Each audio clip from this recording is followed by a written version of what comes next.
Aphorism 19. Philosophers are given to speaking of the will as if it were the best known thing in the world. Schopenhauer, indeed, would have us understand that the will alone is truly known to us, known completely, known without deduction or addition. But it seems to me that in this case, too, Schopenhauer has done only what philosophers in general are given to doing, that he has taken up a popular prejudice and exaggerated it. Willing seems to me to be above all something complicated, something that is a unity only as a word, and it is precisely in this one word that the popular prejudice resides which has overborne the always inadequate caution of the philosophers. Let us therefore be more cautious for once. Let us be unphilosophical. Let us say, in all willing there is, first of all, a polarity of sensations, namely the sensation of the condition we leave, the sensation of the condition towards which we go, the sensation of this leaving and going itself, and then also an accompanying muscular sensation, which even without our putting arms and legs in motion, comes into play through the kind of habit as soon as we will. As feelings, and indeed many varieties of feeling, can therefore be recognized as an ingredient of will, so in the second place can thinking. In every act of will there is a commanding thought, and do not imagine that this thought can be separated from the willing, as though it would then remain over. Thirdly, will is not only a complex of feeling and thinking, but above all an effect, and in fact the effect of command. What is called freedom of will is essentially the effect of superiority over him who must obey. I am free, he must obey. This consciousness adheres to every will, as does that tense attention, that straight look which fixes itself exclusively on one thing, that unconditional evaluation. This and nothing else is necessary now, that inner certainty that one will be obeyed, and whatever else pertains to the state of him who gives commands. A man who wills commands something in himself which obeys or which he believes obeys.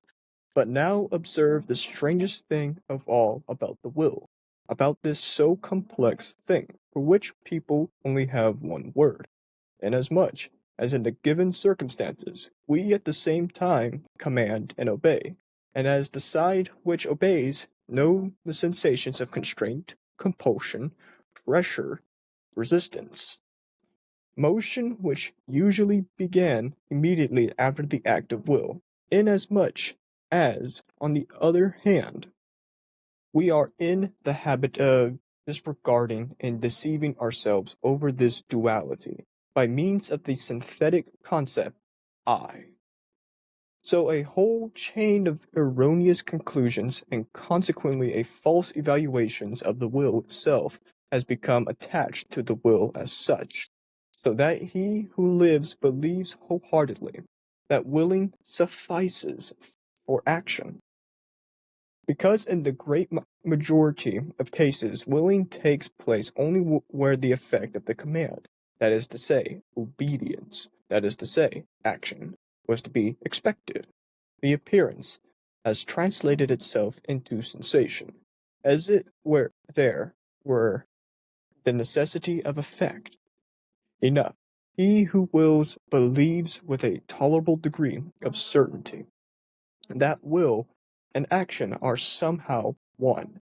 He attributes the success, the carrying out of the willing, to the will itself, and thereby enjoys an increase of that sensation of power, which all success brings with it. Freedom of will is the expression for the complex condition of pleasure of the person who wills, who commands and at the same time identifies himself with the executor of the command, who as such also enjoys the triumph over resistance, involved but who thinks it was his will itself which overcame these resistance.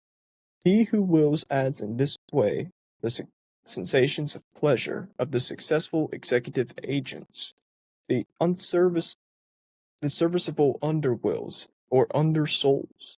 For our body is only a social structure composed of many souls.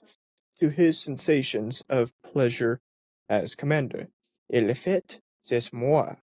What happens here is what happens in every constructed and happy commonwealth. The ruling class identifies itself with the successes of commanding of the commanding commonwealth, and in all willing it is absolutely a question of obeying and commanding.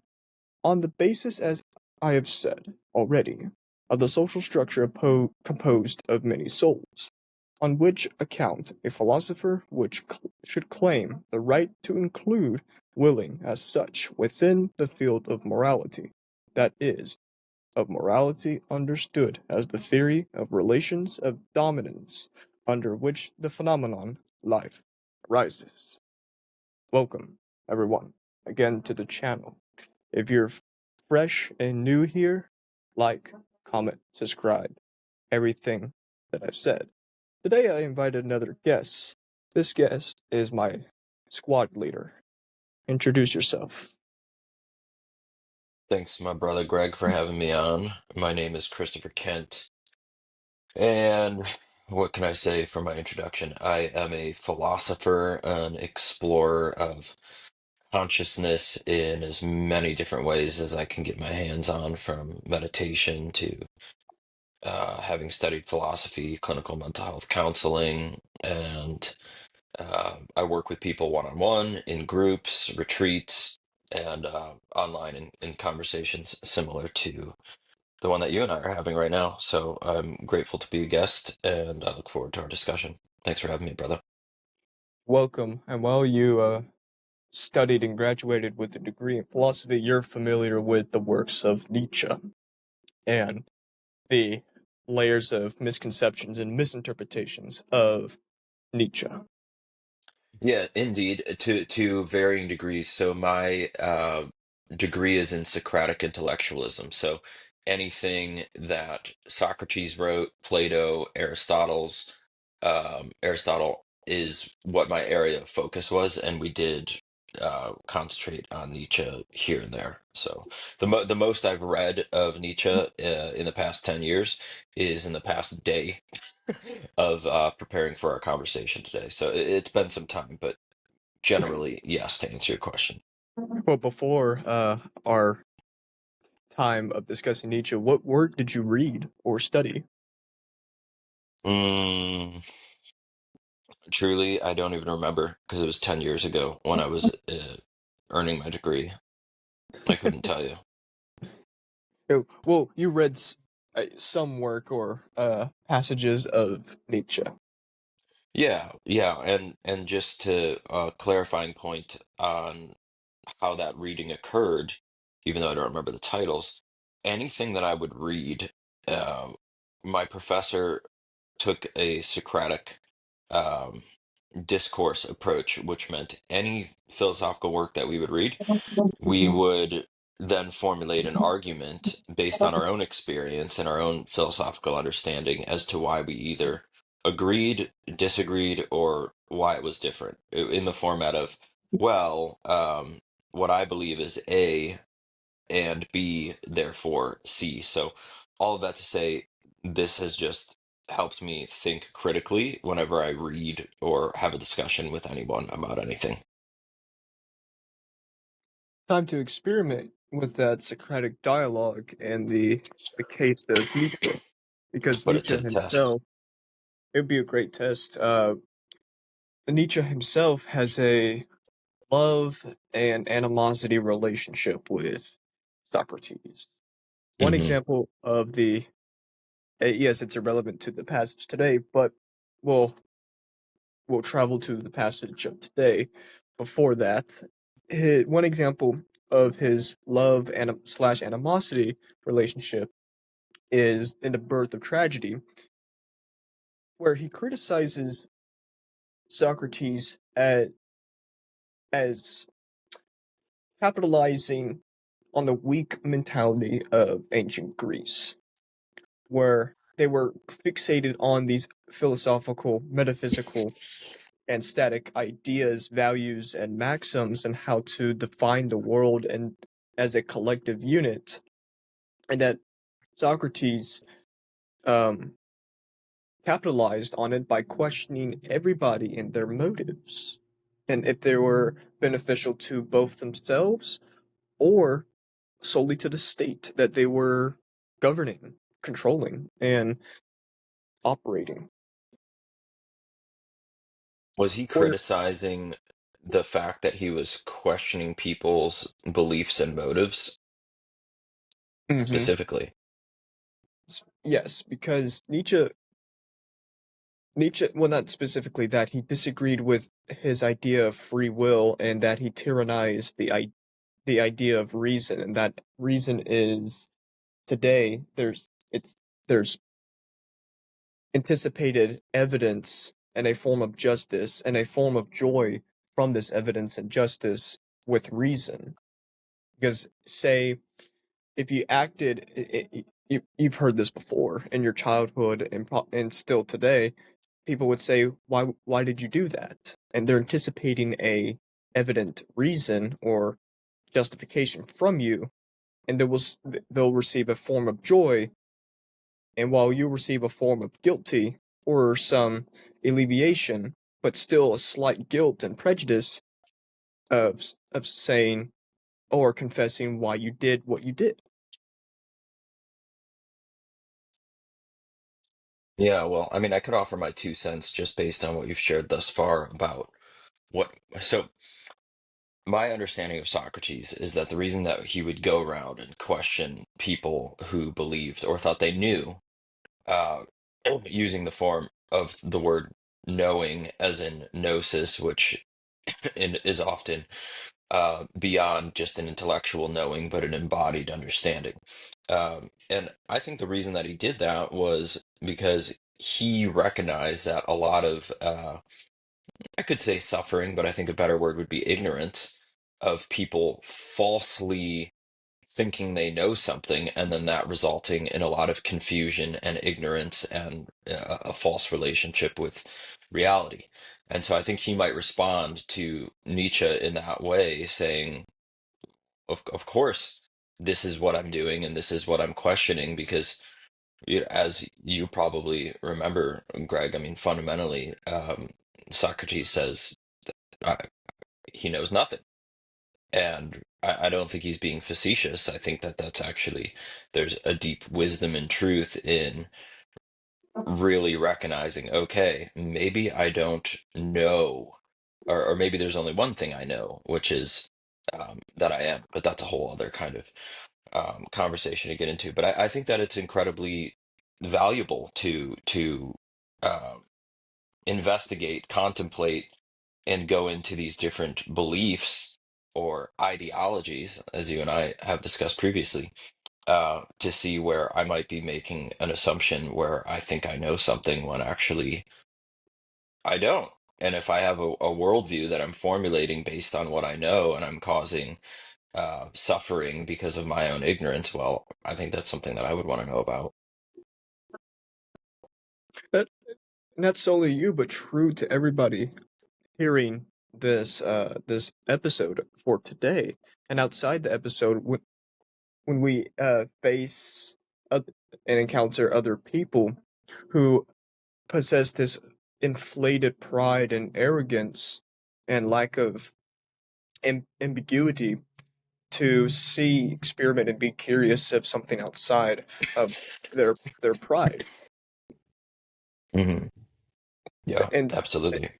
and before this, uh, before Aphorism 19, he criticizes people who don't seek outside themselves and they wear a mask and can't be vulnerable or be fearful of worsening their reputation of this philosophy of this rationalizing this journey with their philosophy and moral edifices as he would criticize Kant for his majestic moral edifices, and that while including this conscious deceit, you're unconsciously deceiving them with no awareness of you deceiving people.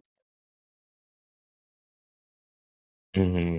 Yeah, I mean, dude, I wholeheartedly agree with that. I mean, the way that I would uh, conceptualize that and how I relate to that as a philosopher and as an explorer of whatever this is, this world that we're a part of, I will ditch my uh, beliefs or what I experience as true if I find something else that's true. I'm not attached to a certain set of philosophical whatever or religious or spiritual anything. If I find something that's true and real in my experience, well, I could forget literally everything I thought was true uh, a, a second ago or for the past 10 years. So what's true? That's what I'm interested in, period.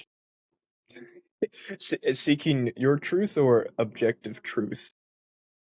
Well, I mean, that can get into another rabbit hole of the only thing that I know to be absolutely true, maybe what you would call objective truth, is that I am.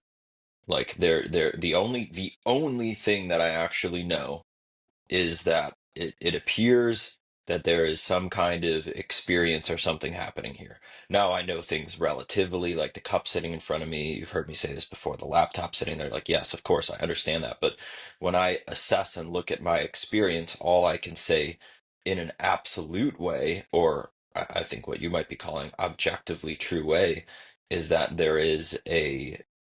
I can definitively say there is some sort of uh, experience happening here. And if I'm even rigorously honest about that, I could come to learn that this is a non-experience appearing as an experience. But all I'm saying is when I follow the thread of all of my thoughts, all of my feelings, all of my physical sensations, there seems to be an I at the center of that. And that is the place I'm speaking from of absolute truth.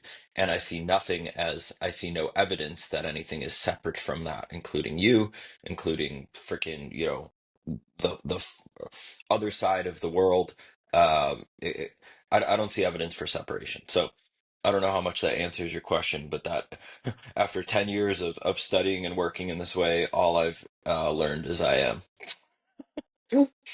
So maybe it'll save someone some time. AKA, you're passionate what you're saying. Yeah. Yeah, that's a But way to that say it, indeed. what we're discussing here is relevant to what Nietzsche is saying of philosophers of speaking of this will that they're quote best as it were the best known thing in the world, and he includes Schopenhauer's will. Now, are you familiar with Schopenhauer's will or will to life? In this passage, I'm familiar with it, and to a small degree, yes, and that falls into the box of having studied Schopenhauer in college 10 years Yeah. ago. What to clarify, uh, and refurbish that that lost ancient tech studying in you. Let's dust it Schopenhauer, off. it's rust. Time to polish the rust. Hmm. Schopenhauer's will is and Arthur Schopenhauer himself thought that this will is the cause of excruciating pain and torment to humanity. And from the fleeting, momentary, and simple pleasures and respite of life, it relaxes and eases the will from continual striving, functioning, and and th- and commanding. To- And this is the solution to Schopenhauer, what he thought of the suffocation and stopping of the will is the will to life, or a form of asceticism where he suffocates the power and where you continue to negate the function of the will by suffocating its source of power and in stopping the will from producing a form to stop producing a form to overcome itself.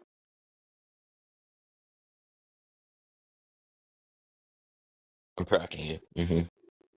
Plus, with additionally of this, it's the pessimism. It's the pessimism of Schopenhauer, where while we're continually thriving for survival, these simple pleasures don't stop the true pain of life till we die. That's the it's the blunt pessimism, and it's true to a degree. Where Nietzsche sees pain in life as a necessary aspect for thriving and self overcoming, and not to be devalued and deemed unnecessary. But it Oh, excuse me. with Schopenhauer, he realized that with the simple pleasures, say music, art, and as, aesthetic experiences, are a pleasurable time, when in reality, it he prefers to seize and stop the will of its desires of transformation. That's that's Schopenhauer's will, and the will to Hmm. life is that asceticism of his philosophy. Now, to continue, that Schopenhauer, quoting Nietzsche, indeed would have us understood that the will alone is truly known, completely known, with no deduction or addition to us. But in this case, like other cases of philosophers, they fall in the popular prejudice and exaggerate what the will is. That popular prejudice is pessimism in a early stage of nihilism, where they abnegate, suffocate, and strangle the will for it to thrive. Plus, they they can they attempt to solve the riddle with the riddle of life, or this will, with one sentence, one word, or one paragraph of simplifying and conditioning life to this paragraph, as Schopenhauer did with his will to life, aka misinterpretation of what the will is. Hmm. Yeah, it seems like it's using it at an inappropriate level. Like if there's levels of reality and or ways of knowing, there are certain tools. Einstein, the quote, "You can't solve a problem at the same level that it was created." Well, maybe this, at least it appears to me, is trying to be used at an inappropriate level. It might have use at an inner level or a lower level of knowing, and I'm not saying lower pejoratively. I'm saying there's a way to fix my faucet in the bathroom, but to try and use that same tool to go and fix the chimney or to build a new house would not be an appropriate use of that wrench. Mm-hmm. With this will to life, or will to live in some translations, it existed before the idea of natural selection and survival of the fittest, or what Nietzsche would say, and thus spoke Zarathustra, as the will to existence. And it was a flaw with Nietzsche, because he thought Darwin coined the term survival of the fittest. He didn't coin the term. Herbert Spencer, a student, metaphorically, well, not metaphorically, not figuratively, he wasn't a student in his university or in his premise, but he studied Darwin, and coined the term as a form of self-preservation of for these species to survive. And from this survival, they outmaneuver and become fitted for this survival to other species while preserving their traits. Darwin disagreed with self-preservation while involving the form of natural selection. Nietzsche said no to both for survival of the fittest and natural selection. He thought that natural selection was duplicating the same person, but in another form.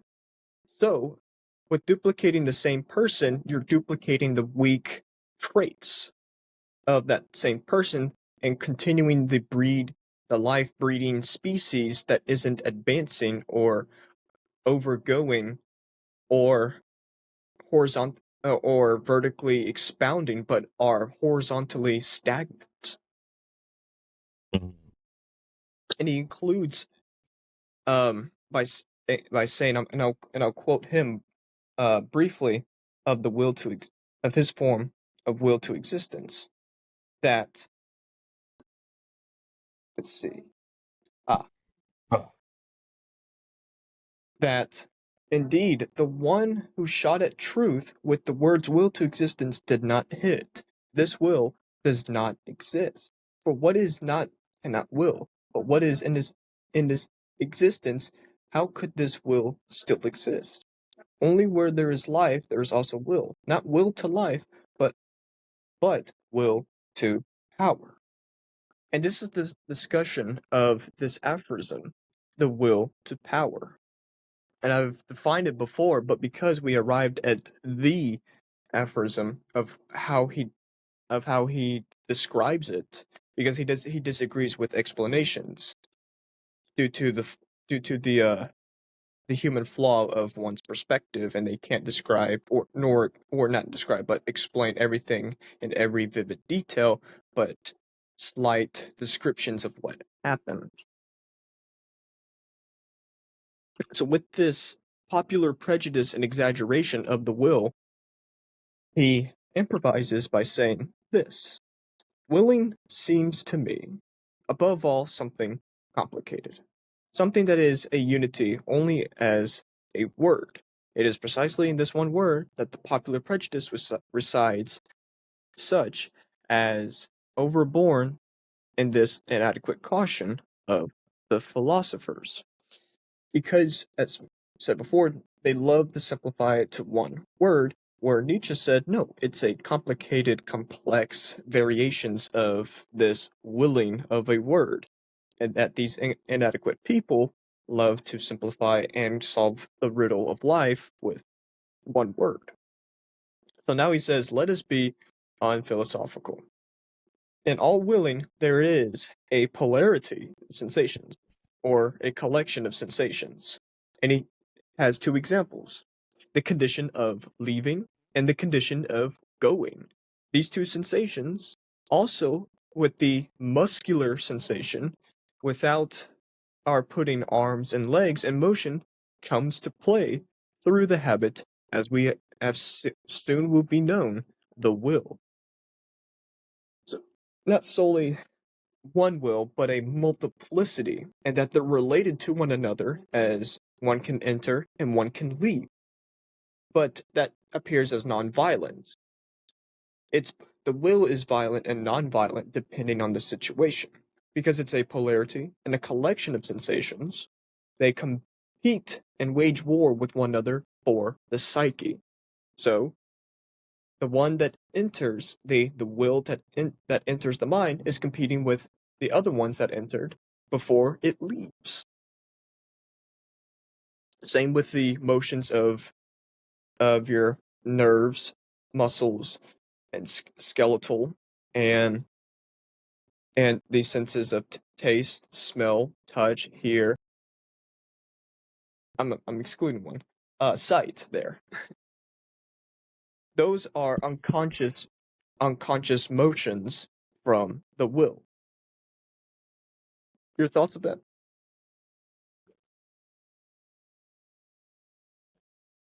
Well, I believe that these different things that are being spoken of, touch, thought, sight, the way that we perceive, there's something at the center point. And I think that uh, to the piece on Schopenhauer, and maybe even to some degree Nietzsche when he breaks it up and says that it's a complex. There's like different attributes to the will, and then he goes into these different things. I think that that's accurate, and I think there's the broader picture, broader as in like absolute or objective truth of the way we come to know these things. And it wasn't obvious to me where he was accounting for that or including that, at least in Aphorism 19, as in like, well, okay, so the relativity of the will and the relativity of uh, how we come to know these things, and if it is an absolute or objective truth, how is the will an absolute and or object? I'm using absolute and objective truth interchangeably. It wasn't clear to me what his relationship to an absolute or objective truth nature to the will would be. And if not, if he is in alignment with that, then by and large, I think that most of this is accurate. Holding the fact that okay, this is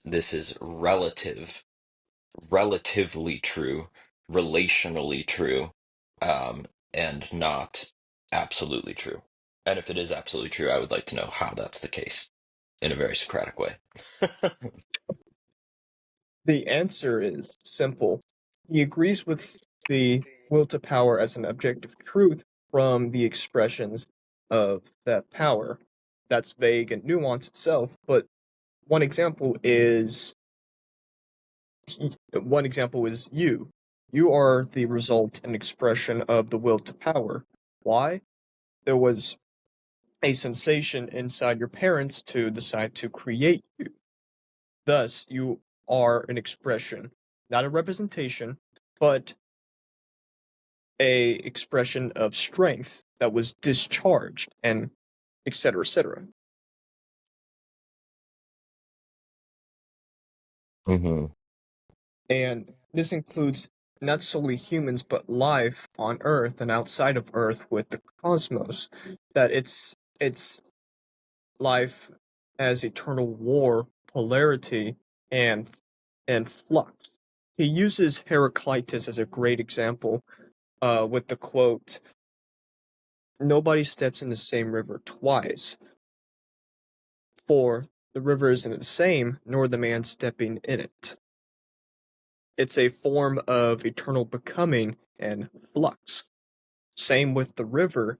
It begins as a being of stream till it becomes a totality of an ocean, comparing to a man where he begins as a being of life, but while beginning as a being, that is the first stage of becoming. Those two, it's a monistic style. They're not opposed to another because they include one another while being different. Hmm. So here's something I'm wondering about. If you care to explore this with me, it's related to what you're saying, but from a different part of the passage in Aphorism 19. Hmm. I wrote this down when you were speaking, and also while you were speaking, I remembered rather that my earliest conscious engagement with Nietzsche was uh, one of the first philosophical texts that I read that inspired me to go down the path that I went, which was when I was a freshman in high school, so 14, 15 years old. We were assigned to read Man's Search for Meaning by Viktor Frankl. Yes. And Viktor Frankl quotes, I mean, Nietzsche is very influential in the way that Frankl thinks about the world, especially being a survivor of a concentration camp. And I pulled his quote up: "He who has a why to live for can bear almost any how." And this is Nietzsche as well. Often quoted. People think that Frankl said that, but he's actually quoting Nietzsche in his book there. And that relates to the question that I have for you and what I'm exploring in Aphorism 19. So if you go to the part where he says, that inner certainty that one will be obeyed. At some point, he says this, and I don't think he's critiquing Schopenhauer. I think he's talking about his own relationship to what I understand to be the will. That inner certainty that one will be obeyed. You know the part of the passage I'm referring to here? Yes. Okay, so here's my question about it. Is he saying in that part of that sentence, is what he's saying our inner reality creates our inner reality? As in, uh, if I believe, I'll use myself for an example. If I believe or experience, believe slash experience that, as I said at the beginning, we are all one, or I don't see any evidence for separation, and all I'm claiming to know is amness or the apparent experience being had here, then uh, is that what I am willing? And because I have a belief and experience of it, then it's being reflected back to me in my experience. So the question is revolving around that passage, that inner certainty that one will be obeyed, which is also, I think, not very different from the quote, "He who has a why to live for can bear almost any how." I'm wondering if you believe he is saying something like there's a holographic nature to the universe, as in, if I believe something to be true, even so something as simple as me saying, well, I don't only believe it, but I'm directly experiencing uh, this the one thing that I say that I know, which is that there's an interconnected experience happening here. Is it a result of my strong-willed belief that that is the case, that then the universe or reality is appearing and showing up to me in that very way because it's emanating from this will that I have? Or not, or is it something different? So let me know if my question's clear. I could say it in a couple different ways. I know that there was a lot in there. To clarify and answer your question, but first, clarification. If you read the entirety, what is called freedom of will is essentially the effect of superiority over him who must obey. I am free, he must obey. This consciousness adheres to every will. So does the tense attention, the straight look which fixes itself exclusively on one thing. The unconditional evaluation, this and nothing else is necessary now. And to quote you, from quoting Nietzsche, that inner certainty that will be obeyed, and continue that quote, whatever else pertains to the state of him who gives commands. That's the clarification. The answer to your question is one of the freedom of will from an external will creating your inner reality. That freedom of will, and he says it himself, I am free, he must obey. What he's saying there is from this freedom of will is you liberating from the conceptions, generalization, and simplification of society and the norms. And from this freedom of will is you casting a sense of superiority and selfhood and inner strength of yourself compared to others. This is his elitist, biological elitist speaking here, not his political or geopolitics. That's another aphorism for another part in the same book, or not book, in the same work. Okay, Now, oh, yeah, go ahead. I'll go. Nietzsche, I'll go. Nietzsche, So just Nietzsche, just eh? so here, just to follow up on my understanding of what you just said there before you get into whatever else you're gonna share here. Is it possible that instead of him speaking to you said something like biological elitism over others, is it possible that he's saying something like um the inner certainty that I will be obeyed, and then the he that he is referring to is actually himself and not necessarily another person. That there's this like will coming from a higher plane of knowing, and then the he that he's referring to is his own obedience to that will. Or you think that that would be an inaccurate interpretation, and this is his elitism over It others. it's a correct. Well, to Hmm. clarify, it's not a biological elitism to overpower others. He saw that as a source of inflicting power and a sign of weakness. The Okay. His biological elitism is that is the person distinguishing himself and becoming different to others. That the air quote he must obey, while to quote him again, also pertains to the state of he who gives commands. He's obeying and commanding himself. While he's while the person is delivering commands, he's obeying to them. Okay, yeah, so he is speaking about himself and maybe others. He's in a sense he's reflecting of his personal life on paper, Hmm. Hmm. Okay.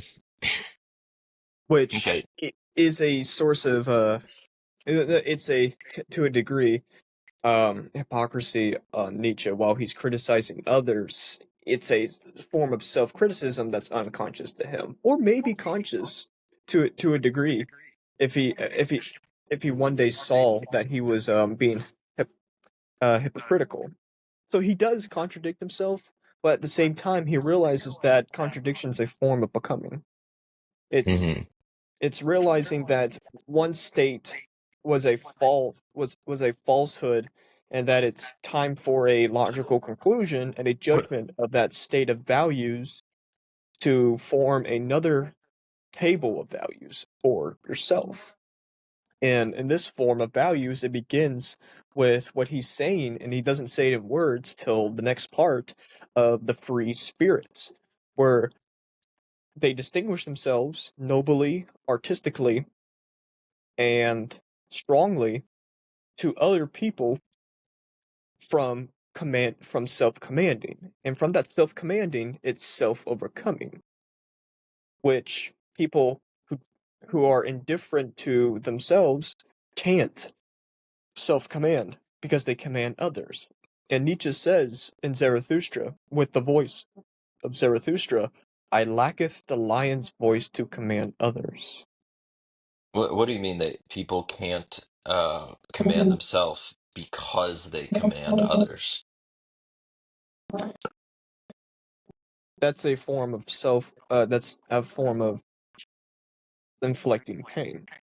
And from not commanding themselves, it represents that that they lack willpower, discipline, and concentration on their life while they're concentrated on commanding others as a form of pleasure and alleviation of prejudice in themselves, while not worsening the reputation in front of the person. Okay, so it's what I am understanding your meaning by that is I don't realize, likely due to my own ignorance, that I ought to be commanding myself, and because I'm ignorant to that, I'm walking around trying to do the very thing that I can't do to myself and spilling it all over other people, There's a essentially. term there's a term we loosely uh claim to other people, narcissism. It's a form of narcissism where you're the center of ignorant attention and pleasure and impulsivity while being what Nietzsche would say the incorrect form of being immoral or amoral. Hmm. And that includes while we question, critique, and evaluate others, we don't question, critique, or evaluate ourselves from this super inflated pride, prejudice, and fear fearing that will shatter our dignity from questioning ourselves. And Nietzsche said, sometimes one should injure your pride to allow the folly of your wisdom to shine. Yeah, aka absolutely. aka be foolish and laugh at your flaws. Yeah, yeah, and also write about. I do this myself, and I have people that I work with do it as well. Literally listen to an audio message or write about yourself as though you're writing about someone else, and then give yourself feedback as though you were giving someone that you loved feedback, and then you're actually able to do it because you're not so identified with the being. I mean, it's very hard to give oneself uh, any sort of critical improvement because we're normally blind to ourselves. So it and takes some folly and removing ourselves from being at the center in order to do that. and including what you're saying, what Nietzsche is saying, this is so complex thing for which people only have one word, and as much as in given circumstances, we at the same time command and obey, as the side which obeys knows those sensations of constraint, compulsion, pressure, and resistance, motion which usually begin immediately after the act of will. There's an aphorism in Genealogy of Morals, and this is a frequent branch off I have because some people have approached me and said in the men's academy, "Oh, I watch your video, but you seem to branch off at times to other works. Can you not use the work itself?" I can use the work as a true material source, but for some people who are fresh and unfamiliar with Nietzsche's ideas, I use other works to not simplify, but to correlate what he's saying to have Hmm. a comprehensive and to a degree a emotional relation to what he's saying. So with in the genealogy of morals, aphorism 12, essay 2, he's saying that this will that this will partakes in a moral and amoral actions plus violent and non-violent actions, and he sarcastically says that, oh, it will prick up and hurt the old ears of the old moralists of what I'm about to say. That every action is a fresh interpretation and adaptation of the event or the result of the event itself. And Nietzsche's will is the will, spirit, and ego, which he'll say in this aphorism and after it too. Well, he said it before this passage, but he'll say it here and again after. That the will isn't the cause of the event. It merely accompanies the action during the event itself. Same with the word spirit. And with aphorism 12 of genealogy, let's see.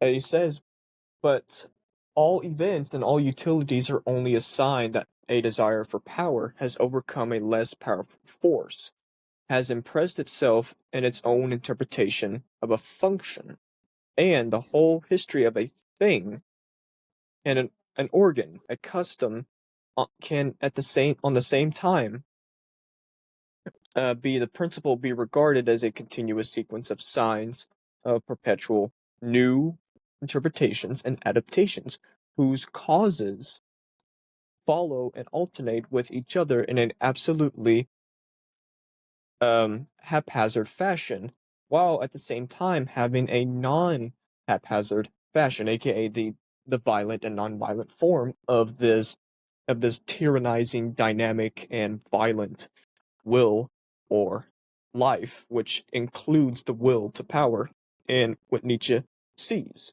and what I see too, but in another word of fire. I used a Heraclitus form of fire. I agree with both of them, but I don't side with both of them at the same. I don't side with one or the other. I have a collection of what I agree and what I disagree, including Machiavelli, Emerson, and Kierkegaard. And he continues here with the opposite of this interpretation and function and adaptation of this will, that this air quote evolution of a thing, custom, and organ is something but its progression towards its end.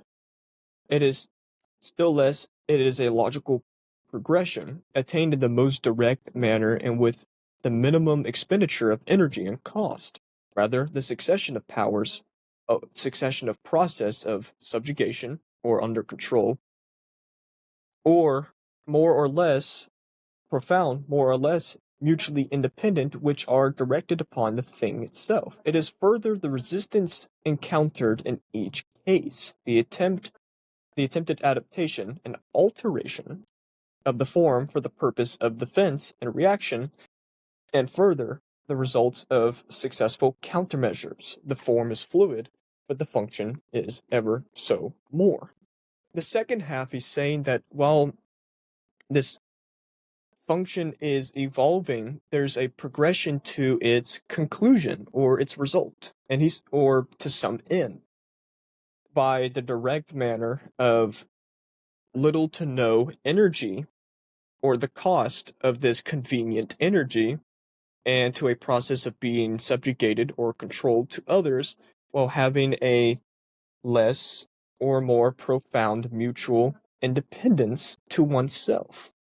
And this resistance or attempted adaptation is a defense and reaction to some counter measures that was successful, aka the will is battling other wills.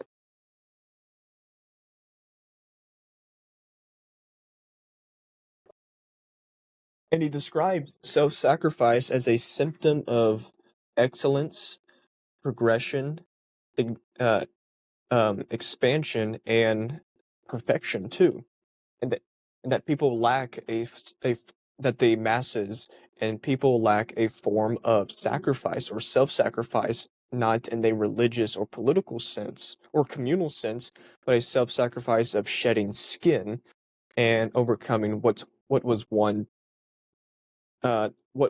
once a dry and static skin. Mm. So, Greg, how does this relate, or if we could go back to the branch,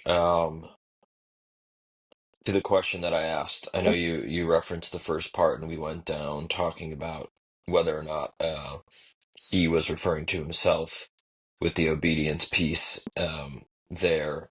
But I think there was a second part to the question that you were going to address but didn't, about the whole my question of, is he saying our inner reality create literally, there's a creative unfolding occurring when one views and or experiences or believes that something is a certain way, and then is that way what is appearing and being reflected back to that person? Yes. The answer is the outside or external world affecting the internal world, And and it's say that one more time. that the outside and external will or world is affecting the internal world and your internal reality, and that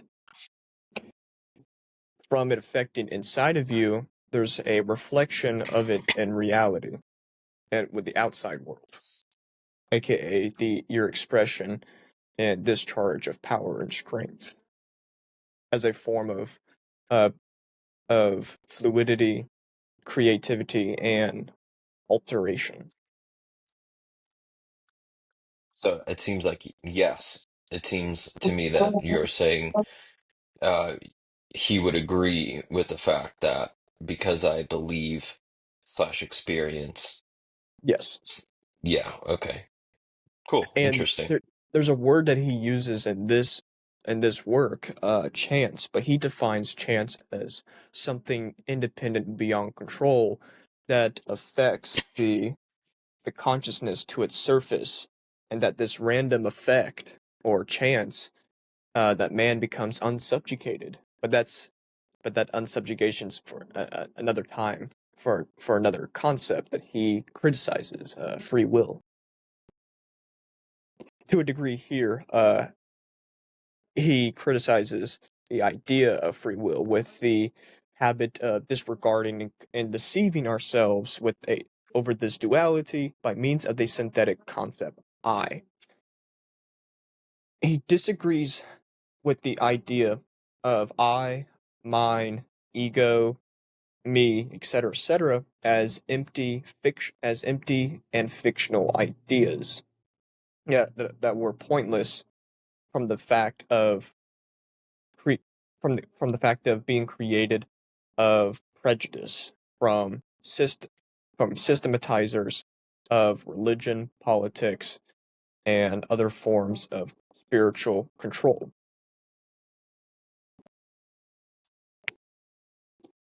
The I, me, in this case, is self identification to what is alleviating and painless to events and the system of thoughts or imagery.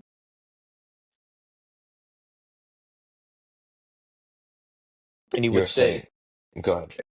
and he would say that this is a condition of power, but this is not their cause of this condition of power, that they're not responsible for. uh and I'm not quoting from this passage here, I'm quoting from another one, that they come without being willed. Consequently, we are not their author. The will that is not free, this consciousness that we have been changed without being willed it, needs an external will, aka randomness, or unexpected change of circumstances in one's life, which overcomes the person. It's similar to a pious person becoming godless and a godless person becoming pious. They didn't desire to become a godless or a pious person. It was the it was that the power of the value of being pious or godless overcame them for a source of truth and a degree of power for them, aka self commanding or self legislative. Hmm.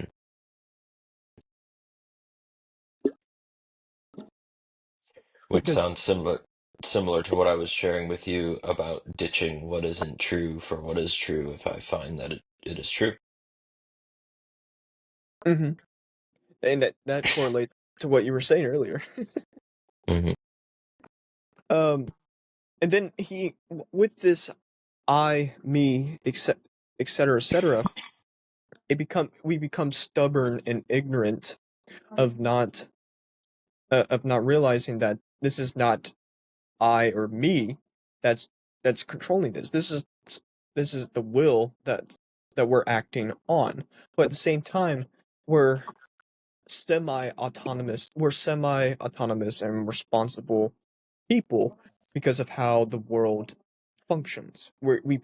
We partake in the world and its function, and life and its function. So we're not autonomous and sovereign. To a degree, we're not sovereign and irresponsible. You see, you see what he's saying? Hmm. You know what it reminds me of is the Socratic idea of a daimon. Yes, Sometimes people I was pronounce thinking it of as that a earlier. demon, right? It really sounds very almost exactly the same to me. Whereas there's this energy entity that is definitely outside of my control, and yet I am gripped by it, and it is the thing that if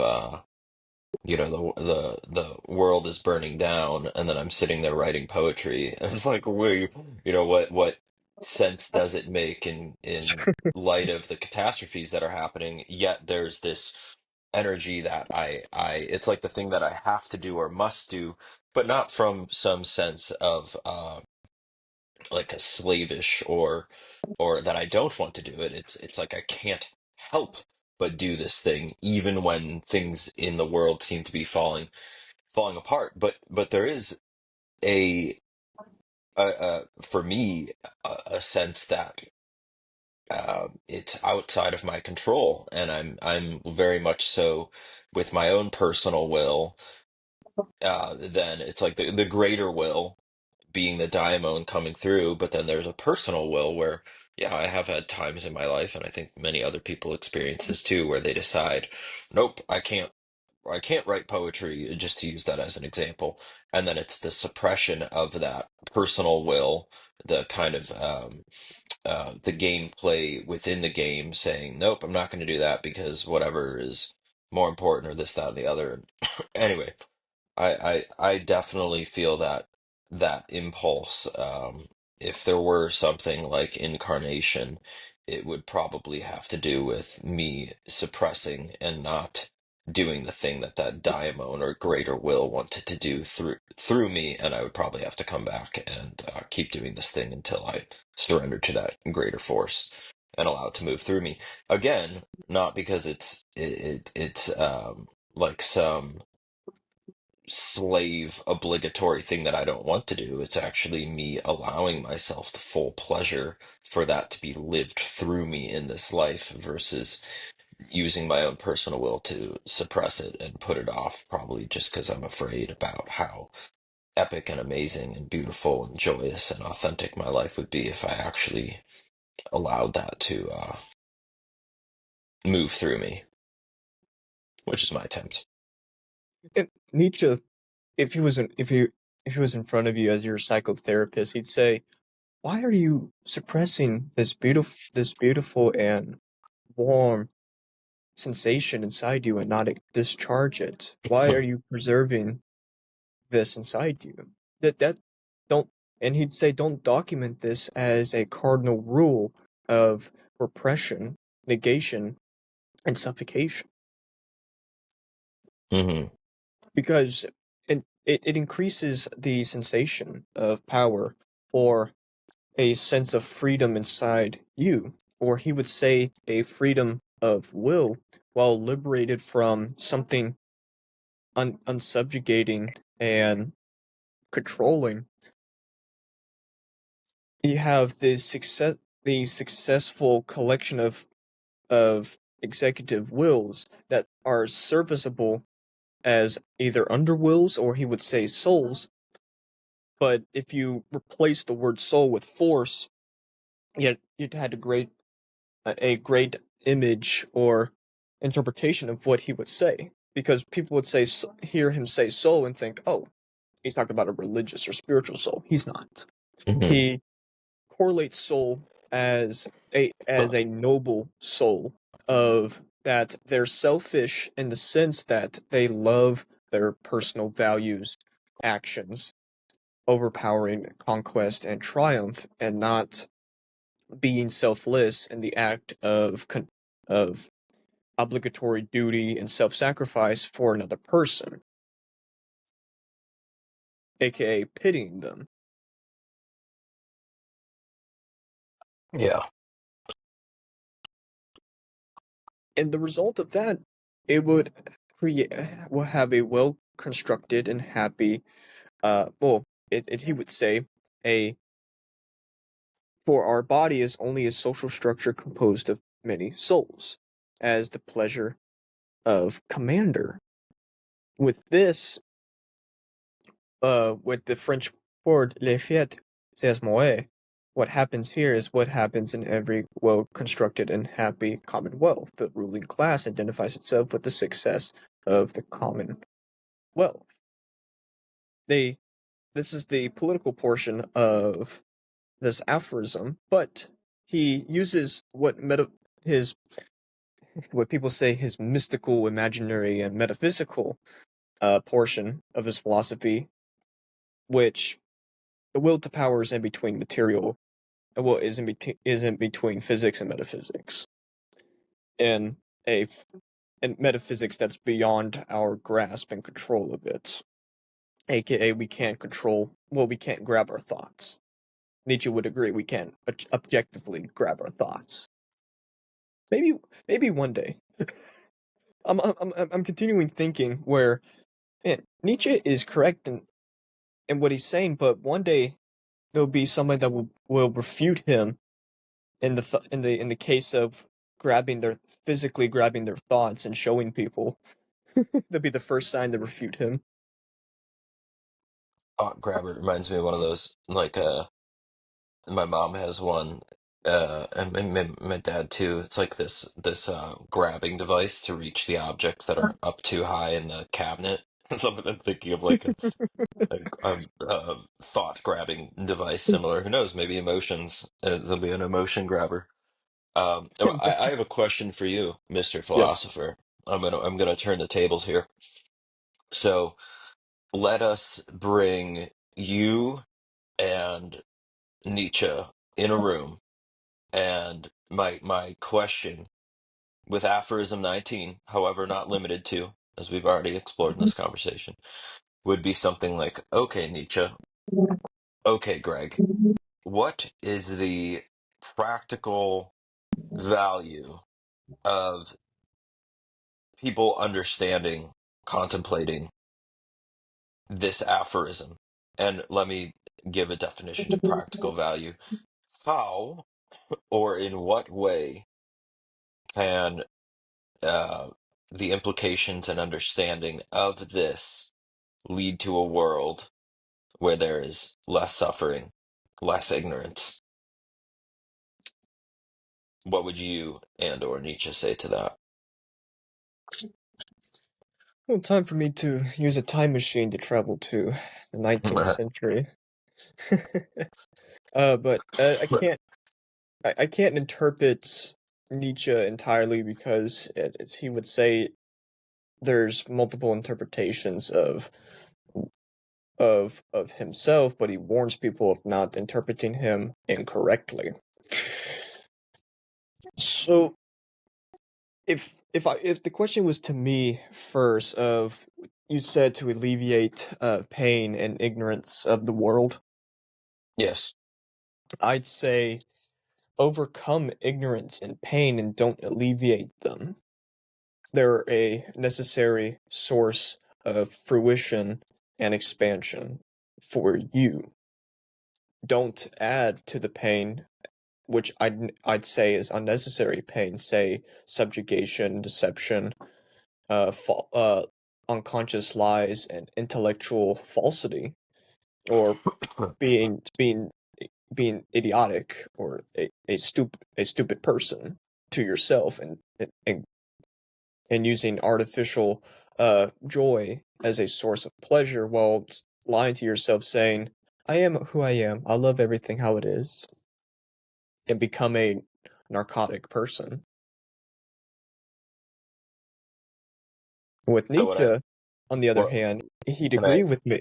Oh, continue. I want to ask you, I want to know what you think Nietzsche would think, but I want to ask you about your response there first. So, uh, you said don't look to alleviate, but overcome pain. Uh, what I'm understanding you to say is, in response to this, is, well, it's not really about it's not necessarily about alleviating, I use the word suffering, and ignorance, but I'm hearing you say rather use suffering, use ignorance, or you use the word pain instead of suffering to overcome it by seeing what value or what lesson is being served up to you by said pain. Correct. Is that accurate? Yes. Yeah, okay. Makes sense. Checks out. At Nietzsche's response, he'd he'd agree, but expound of what I'm saying because he has he has the same, well, not relatively the same enigmatic mind as me, but he generate passages upon passages of what I'm saying in his words, in his poetic and stylistic, and to a degree sarcastic style. Hmm. and it solely depends of what era of Nietzsche. The 1870s or 1880s Nietzsche. Triple Super Saiyan, most evolved form, Nietzsche, of course. Ooh, that'd be 1888 Nietzsche. Okay.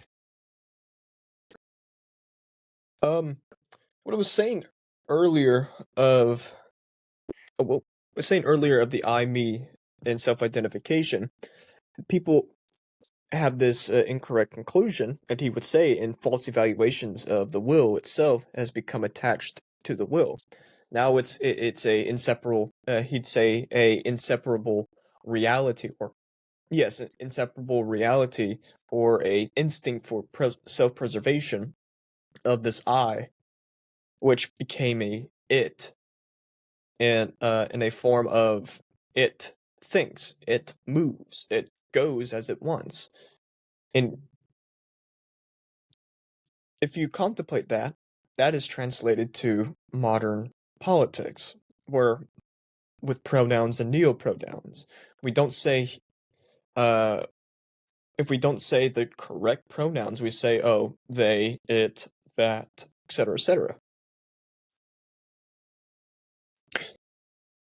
That's my interpretation of his early foresight of how he would see uh, politics unfold itself in extremities.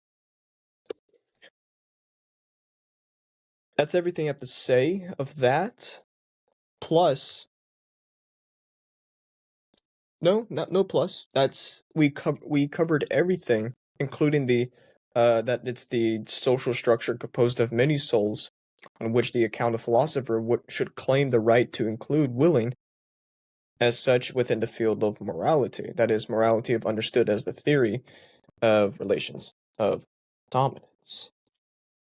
It's everything we've covered, analyzed, both including the work and excluding the work from our experiences. Appreciate your time, patience, May I make one and more energy. addition? Yes, 'Cause I feel that I have a duty. I have this daimon, this greater will moving through that wants to say these words. And it's in relationship to this last piece. I was going to mention it earlier, but you just brought it up towards the end here about the definition of I and self, and then the trouble that I have seen the world and myself get myself, into many times over. So it is my experience and belief that the cause of suffering, the cause of ignorance, is misidentification as to what this I is, that which is at the center of my own experience, and what I believe and imagine and do experience is at the center of your experience and all other people, because from my I emanates out and includes, there's nothing excluded in that. But at any rate, I do believe that uh, the miscommunications, misunderstanding, all comes from a fundamental and very obvious, but it's because it is so obvious, which is why it is often overlooked, misunderstanding of what oneself is nested inside of or within a society, a universe, a culture, a family, a political system. And if more people who are naturally called to do so investigate who and what they are at the deepest essential place, I do believe that that will contribute to a society, a world, a universe that is, well, relating to reality as it is, instead of uh, buying into an assumption or an ideology that has been fed to them, probably because of trauma being passed on through generations. So that is my closing statement, and I appreciate you having me on today, and I'm grateful to anyone that took their time to listen, and I hope that there was something valuable, insightful, and at very least entertaining. Thank you, Greg. you're welcome. I agree with your calling. a calling statement for what Nietzsche would uh, say as a prelude to the philosophy of the future, and we arrived at his form of that future, and it's time for us to say the same relative uh, hymn to the future before us. To add to what you're saying before we conclude is Hmm. that artists should realize that arbitrary or randomness or chance in life is a great source of finer intuition, that it's a necessity in man for this sense of freedom, subtlety, power, creativity, disposing, sharpening, and arriving at climax of one's life before descending to rock bottom or ground zero again, and that this necessity in man, or the fire slash power inside man, is at the same time his freedom of will, and they're neither opposite. In terms, they're opposite, but they're neither opposite in the form of becoming. Mm, beautiful. And that it should accept, and I say should in a personal subjective sense, that they accept that arbitrary is an afterthought to the spontaneity and chaos of life. There's a link in the description to the Men's Academy. Christopher, my squad leader, and I are inside the academy. It's a paid community. I'd love to see people contribute and join it. That's it for everything of today. Amor fati, love your fate.